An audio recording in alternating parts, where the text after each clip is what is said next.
Welcome to the Story Truth Mine. Today we will be mining a story truth about how to compete with other thinking agents in a competitive ecosystem from my favorite childhood story, The Three Billy Goats Gruff by Asbjørnsen and Mo. Beware, here there be spoilers, and I am not a reliable narrator. The land of the Three Billy Goats Gruff has two sets of magical creatures, a troll and three goats. Both are driven by the simplest of desires. They want to eat enough to survive and maybe even attain the dream of getting fat. The goats eat grass and the troll eats goats. We'll start with the traditional story as first introduced to me by Paul Galdone, which is to say, we'll start from the perspective of the goats. The Three Billy Goats Gruff have eaten nearly all of the grass in the valley they call home. And while the biggest Billy Goat Gruff has been fairly successful at getting food and isn't that hungry yet, the middle Billy Goat is hungry, and the littlest Billy Goat is ravenous. There is a heavenly meadow full of grass and daisies just across the river, but there's only one way to get to it. There's a bridge that crosses the raging river, but it's occupied by a mean and ugly troll. The starving little Billy Goat tries first. Trip trap, trip trap. The troll climbs up on the bridge, roars, "Who's that trip-trapping over my bridge? I'm going to gobble you up." The little Billy Goat is terrified, seeing the troll as certain death. He can't dodge to either side because he'd fall into the raging river. So in his desperation, the littlest Billy Goat Gruff asked himself, what is it that the troll desires? And he realizes that the troll desires exactly the same thing as he does, to eat and get fat. Only the troll eats goats.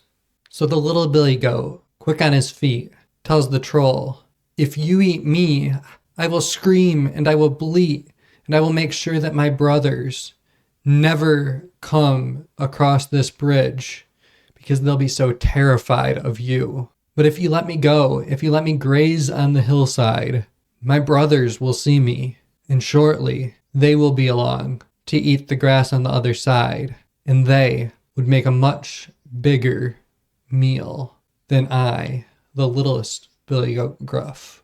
Reluctantly, the troll, hungry, but not wanting to waste his only chance to eat a goat on a little one that won't even fill him up for very long, lets the goat cross the bridge, and the little goat happily runs off to graze upon the hillside. The second Billy Goat Gruff sees his little brother eating happily on the hillside and decides that he too will cross the bridge. Trip trap, trip trap. The troll roars, "Who's that trip-trapping over my bridge? I'm going to come up there and gobble you up." And the same scenario plays out again. The middle goat Gruff thinks, quick on his feet, realizes that the troll, the object of the troll's desires, is to eat the biggest Billy Goat he can and to get fat. And so he tells the troll, "You could eat me, but if you eat me, I will scream and bleat, and my older brother will never dare to cross the bridge. But if you let me go, he will see us grazing on the hillside. He will be along soon, and he will make a much bigger meal than me." And the troll once more decides to delay his gratification so that he can eat a bigger meal. So he grudgingly lets the middle Billy Goat be on his way. And the third Billy Goat Gruff sees his brothers grazing on the hillside and decides that he too shall cross the bridge. Tromp, tromp, tromp, tromp. The troll roars, "Who's that tromping over my bridge? I'm going to come up there and gobble you up." The biggest Billy Goat isn't scared as easily as his younger brothers. He knows that he's strong, and so he dares the troll to come up and try. And when the troll climbs up on the bridge, the big Billy Goat Gruff paws the ground and races toward him, rams him, and knocks the troll off of the bridge into the raging river below. The third Billy Goat Gruff crosses the bridge, joins his brothers triumphant on the other side, and they all eat until they're so fat and tired that they can't even walk back to their home. The troll, on the other hand, is swept down the river, hopefully to a place where he has food to eat. I take one core truth from the two little Billy Goats' experience. that in a competitive ecosystem, you have to seek to understand the desires of other agents and people around you. And only once you understand those desires can you seek to convince them that their desires are aligned with your own. But there is never just one moral to a story. Maybe the three Billy Goats Gruff should have collectively agreed to eat sparingly so they would never have to cross the bridge to get to the other side. Maybe the three Billy Goats Gruff should have stuck together as brothers with the safety of numbers and crossed the bridge together as one unit. Maybe the message is just that hideous creatures like the troll get what is coming to them, that they're bad on the inside and the out, and they get their just desserts. Or maybe the message is even simpler than that.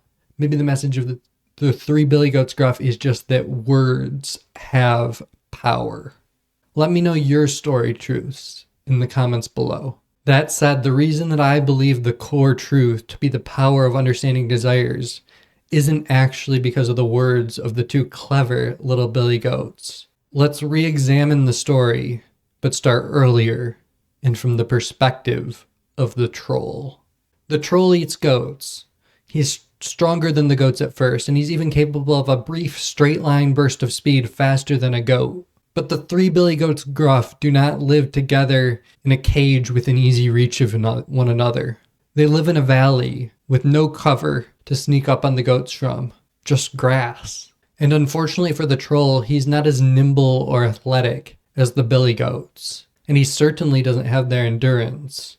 Every time he tries to chase after them, they jog leisurely away, and he's left to pant in the grass. To them, he isn't even a real danger, just a nuisance. So the troll, once mighty and powerful, begins to feel himself wasting away. He knows that he grows slower, weaker, and less capable of chasing down a billy goat with each passing day. So in his desperation, he asks himself what it is that the goats desire. And he realizes that they desire the exact same thing as him, to eat and get fat. Only they eat grass. And there's currently plenty of grass in the valley, but the troll realizes that eventually the three Billy Goats are going to turn their hungry gazes to the meadow across the raging river on the hillside. And so he determines that they will have to cross the bridge to get to the meadow. So the troll goes to the bridge to begin his long wait and crawls under it to get out of the sun. And it works. The troll, once desperate and unable to chase down a goat, gets the goats to come to him. And then he gets to force his choice of which goat to confront.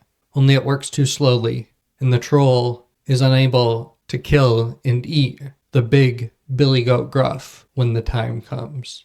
This lesson of the power of understanding others' desires and the ability to use your words or your movement or your positioning to align their desires with your own is morally neutral. It doesn't favor the hideous or the cute, the carnivores or the vegetarians. It can work for the goats, it can work for the trolls, and it can work for us. It can be used for good or for evil. I hope that you use it for good. My next video will also be mined from a story featuring a monster who lives under a bridge and demands tolls. But instead of mining it from a beloved children's story, I'll be mining it from the YA urban fantasy novel Cold Burn of Magic by Jennifer Esteb. To watch, click here. I hope that you have enjoyed your time in the Story Truth Mine. You are welcome back anytime.